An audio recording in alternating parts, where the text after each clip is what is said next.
the New York Giants select Jaxson Dart. Wow. Quarterback, Mississippi. Wow. Everybody, feel good if you're a Giants fan. A little more quickness and speed, I think, than you realize until you watch the tape. And I love the throw that he has to his left on a scramble drill to his left. Not only did you get Abdul Carter, who was the first player on a lot of people's boards overall. They don't take a quarterback with the third overall pick, but they trade back into round one, pick number 25, and they get their pick. You also manipulated the draft board in such a way where you didn't give up a bounty of picks to go get your quarterback. All right, ladies and gentlemen, welcome back to the channel. We're talking about the New York Giants in today's video. Now, you can have your opinion on their quarterback position with Russell Wilson, and then hopefully we'll see Jaxson Dart sooner rather than later this season. But at the end of the day, the New York Giants filled a lot of holes, and specifically on the defense. Whether you have optimism or pessimism with the offense, everybody would agree the defense just turned very, very solid. They got one of the better safeties in the National Football League, aka a top 10 safety in Javon Holland, who's coming off a bad season. Paulson Adebo at defensive back, once again, coming off an injured down season. But both of those two players I just mentioned 2 years ago were good, really good. I can't think of a word, but very good, just to summarize it.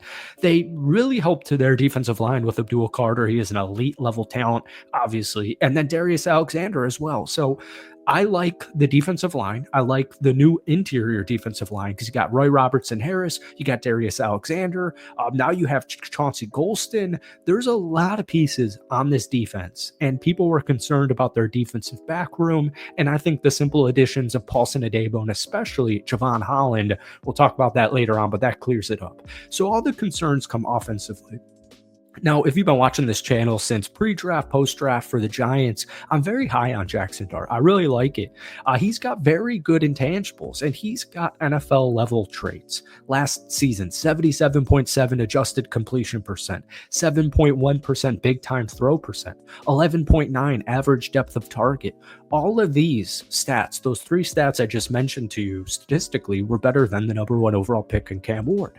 Jaxson Dart's got good size. He's 6'2", 225 pounds, and he's only 21 years old.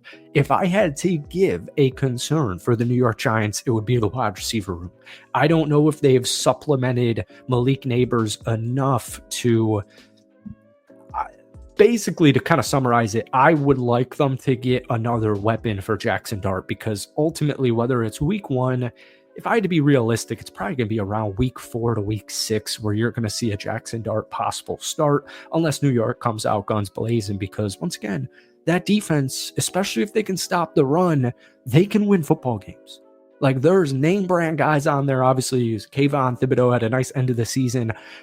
It's a good defense. So we're going to talk a little bit about last year before we do. But before we do, hit that like button, hit that sub button for daily NFL content. We post at least like one Giants video every single week. So to try and get this to 250 likes, folks, would mean the absolute world to me. I was reading a PFF article like I'm doing for a lot of these videos right now because it's June 5th. OTAs are ending.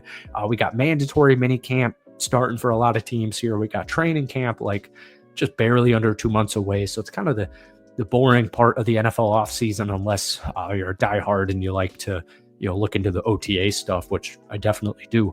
But PFF did like a 32 roster ranking preseason or post-draft roster ranking, and they had the New York Giants clocking in at 27. And I wanted to share some things they had to say and just give my tidbits on it. Their biggest strength last season, according to PFF, was the defensive line. And you have Dexter Lawrence, Brian Burns. They ranked 11th in the NFL in PFF pass rush grade last season. Now, obviously, Dexter Lawrence went down for the season in week 13, so probably would have even been better statistically. But like we mentioned a couple of minutes ago, the additions of an elite level prospect in Abdul Carter and Darius Alexander makes them an already good defensive line to an extremely good defensive line. So no matter what the quarterback room's looking like, no matter what that offense is looking like, I really genuinely think that D-line specifically is going to keep them in a lot of football games. All right. It's going to shock you unless you're a Giants fan and Basically, if you're a Giants fan. Obviously, the Giants' biggest weakness last season was quarterback, and PFF had to say this. The Giants' passing game simply couldn't function consistently last year with Danny Dimes. They didn't say that. Drew Lock, Tommy DeVito, and Tim Boyle throwing passes. The team ranked 30th in the NFL in PFF passing grade while accumulating just 15 big-time throws and 24 turnover-worthy plays.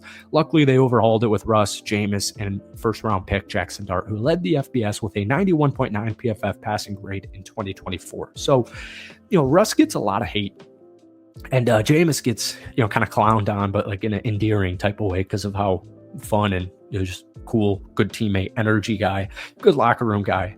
But I don't even really want to understate what Russ is going to help Jaxson Dart with, whether it's right now in OTAs, whether it's in training camp in 2 months from now, or preseason, or the regular season, just leading by example. Russ, just like Jameis, gets clowned for, kind of his antics. He's kind of like, cheesy dude. Russ is definitely a cheesy type of character. And I just think he gets clowned a lot, but at the end of the day, he is a leader. He's a veteran, and he's a good quarterback for a rookie quarterback to model those types of traits to. So, like I said at the beginning of this video, I don't think Jaxson Dart will be the day one starter.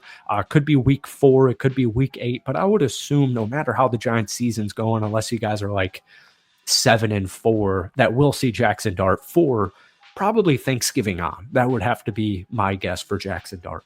But obviously, it doesn't end just there, because you traded up to get Jaxson Dart, and the first round pick was stud in Abdul Carter, and he is going to game wreck immediately. He's been compared a lot to Micah Parsons. Obviously, he's currently the betting favorite to win Defensive Rookie of the Year. 3rd overall pick in this year's class. He ranked 2nd in the nation last year with a 92.4 PFF pass rush grade. He accumulated 66 total pressures and 13 sacks. So he's a stud. Once again, the defensive line and the defense in general, like, I'm starting to lick my chops here, man. I think it's a really good defensive line. And then I wanted to talk just a little bit about Cam Skattebo, because the running back room is really interesting, and no matter if it's Russ or Dart getting these starts, the Giants running back room is going to be a very big help to whoever the quarterback is. You got Tyrone Tracy, last year's rookie draft pick gem, and then you also have Devin Singletary as well. Cam is going to come in here as the big-bodied running back. Most people had him as a 2nd round guy. He fell all the way to the 4th round pick, 105, right onto the New York Giants' lap, and you just kind of have to take it. He's got a lot of experience in both gap and zone schemes, and my favorite stat for Cam, he was the only running back besides Ashton Genty to force more than 100 missed tackles on the ground. I know Arizona State had a really good year, and they made the college football postseason, and Cam was fan favorite. There are a lot of tweets about him, a lot of hype heading into the draft, but it's still one of those guys where even though Arizona State was still kind of hyped up, I feel like his specific impact was under kind of recognized. That's how good of a running back he was at Arizona State, specifically this past season. I wanted to talk a little bit more about Javon Holland and Paulson Adebo, because I think these are 2 huge candidates, not only for the Giants, but the entire NFL for bounce back campaigns. But we'll save that for maybe a more tailored defensive video next week. Hit that like button. That's all I got for this video. Hit that like button, hit that sub button if you guys haven't already. Give me your thoughts. When do you think Jaxson Dart's going to get his first start for New York? And then give me a loose win-loss projection if you feel inclined. That's it for me. I hope you guys have a great upcoming weekend, and we will see you soon. Peace.